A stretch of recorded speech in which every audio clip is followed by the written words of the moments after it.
Première épître de Pierre, chapitre 4. Ainsi donc, Christ ayant souffert dans la chair, vous aussi, armez-vous de la même pensée.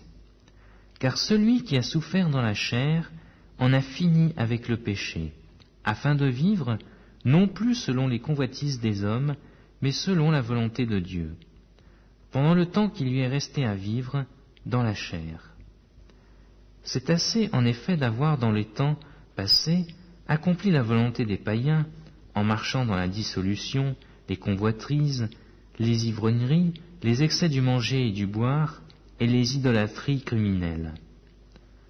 Aussi trouve-t-il étrange que vous ne vous précipitiez pas avec eux dans le même débordement de débauche, et ils vous calomnient. Ils rendront compte à celui qui est prêt à juger les vivants et les morts. Car l'Évangile a été aussi annoncé aux morts, afin que, après avoir été jugés comme les hommes quant à la chair, ils vivent selon Dieu quant à l'esprit. La fin de toute chose est proche. Soyez donc sages et sobres pour vaquer à la prière. Avant tout, ayez les uns pour les autres une ardente charité, car la charité couvre une multitude de péchés.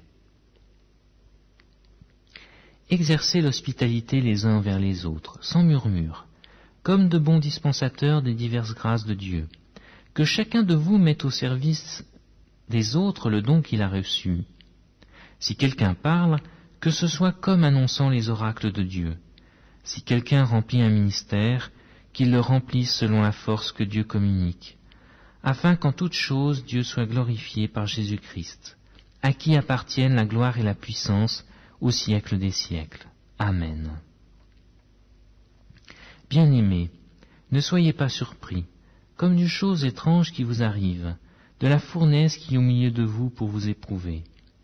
Réjouissez-vous au contraire de la part que vous avez aux souffrances de Christ, afin que vous soyez aussi dans la joie et dans l'allégresse lorsque sa gloire apparaîtra.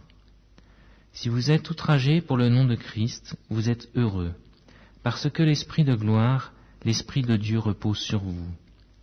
Il est blasphémé par eux, mais il est glorifié par vous. Que nul de vous, en effet, ne souffre comme meurtrier ou voleur ou malfaiteur, ou comme s'ingérant dans les affaires d'autrui. Mais si quelqu'un souffre comme chrétien, qu'il n'en ait point honte, et que plutôt il glorifie Dieu à cause de ce nom. Car c'est le moment où le jugement va commencer par la maison de Dieu. Or, si c'est par nous qu'il commence, quelle sera la fin de ceux qui n'obéissent pas à l'évangile de Dieu?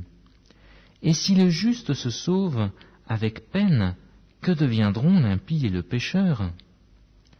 Ainsi, que ceux qui souffrent selon la volonté de Dieu remettent leurs âmes au fidèle Créateur en faisant ce qui est bien.